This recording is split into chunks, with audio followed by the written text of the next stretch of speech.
Good evening, ladies and gentlemen. I remain Nemeka Onyeka Obiri. There has been a lot of massive brouhaha on the social media space. Everybody lashing out on the First Lady, Remi Tinubu, because she said that they provided grants, under her scheme, her welfare scheme, to women, 50,000 naira for them to engage in Akara, frying and kuli and all those stuff. People lashed on it. It has taken some political tone. Firstly, you guys who are attacking Remi, I am not a fan of any political office holder or their spouses, but attacking this lady because she said she gave her grants. It's her money, her private money. None of us elected her as president, and none of us will. I'm sure most of us are, but she should have been advising her husband. Oh, he's insensitive. Yes, we know that 50,000 cannot start a micro Akara business. We know that 50,000 in today's Nigeria, because we've done the rough calculation, it will take about 260,000 naira to start a micro Akara business. But that is by the way.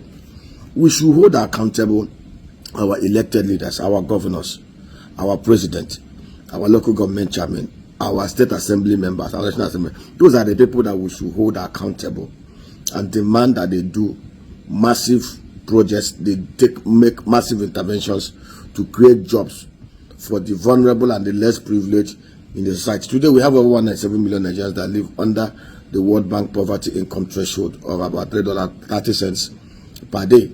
And we have a lot of potentials in this country to bring them out. There is nothing that we are doing that showing that we have any tangible plan to rescue these poor people. We cannot invent the wheel, but we can modify the alloys used in producing the wheel. A wheel is spherical. You cannot do square wheel, triangular wheel, rectangular wheel, whatever. A wheel is always spherical. The only thing you can change in a wheel is the alloy that you used to produce it to make it either stronger or weaker. So we cannot invent the wheel, but we can modify it. We can adopt what has been done in other places. From Italy, the Copado model, to the smallholder agri scheme in Brazil and to Bangladesh, to empower our women. Rather than attack Her Excellency, we need to provide solutions. Yes, everybody's angry. I respect your opinion. I respect your right to express your grievances. It's your inalienable right as a citizen of Nigeria, and you can express it more in 2007 at the point. But as of today, let us provide solutions. We need to go to Abia State and borrow a leaf with what Alex Oti is doing. I am so proud of Dr. Alex Chomoti because what he is doing are tangible things that other governors and local government, something I will expect other people, other citizens of the other states to hold their governors and chairmen accountable. In Abia State today, we are embarking on massive partnership with the state government, agro development projects that will touch the 184 wards in Abia State, 100 hectares per ward. It's very simple. The role of government is to provide enabling environment, enabling conditions for the private sector investors to come in. We are driving massive plantations development supported with processing plants in cocoa, in palm plantation, and in the king of it all, Moringa oleifera. What we are doing is very simple. From Ugweke to Igbere to Okwa West to Umuahia to Arochukwu, is we engage people under our Bazanis cooperative. We are receiving massive support from the state officials, from the Commissioner for Agri, Cliff Abweze, to Atonjari Ikochukwu, and all of them, they are up to task executing the mandate of His Excellency Alex Oti. It's very simple. In every community where we go into, provide land. We provide industrial borehole, which is what we expect the local government chairman to be doing. You can start with a cluster of 50 hectares. If 100 hectares is too much, provide 5 industrial boreholes. Provide farm settlement where people can stay. 10 rooms, 20. We are doing it as private sector providers, and government can do more. We aggregate the women and the youths. That's the way you can empower them.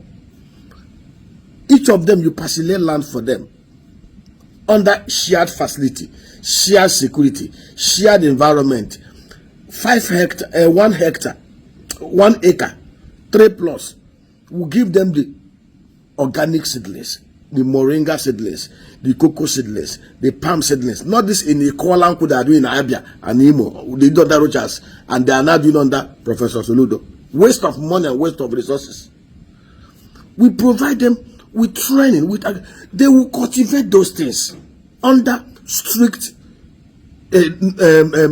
tutorship. And everything that they produce, we will take it from them at a given price.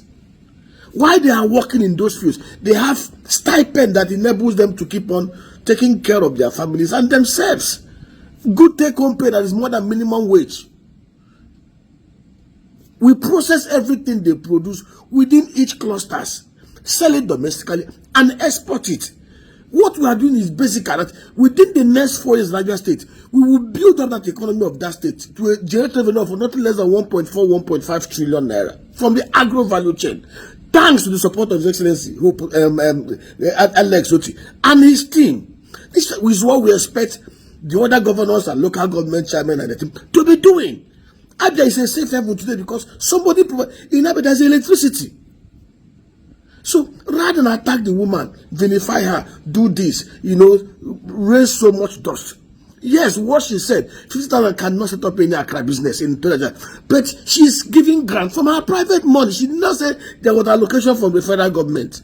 I don't know if I got it right, but the truth is, we should hold our governors and local government chairmen more accountable for some of these things that has to do with the rural areas, with removal of poverty, and bringing people out. And Abia is taking the lead.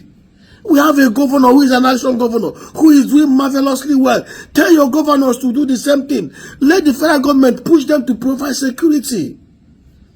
You can reach us on 0813-444-1140. Tell your community town union. Let them provide the land, clear it. We will work with them to set up industrial boreholes. We will bring top agronomists to train them. We will put them into cooperatives, give them the seedlings to plant. Everything they harvest, we will off-take it, even with bank guarantees. Because there's so much. See, Africa is projected, is today importing over $50 to $60 billion worth of food annually, despite the fact that we control 60% of the arable land mass in the whole world.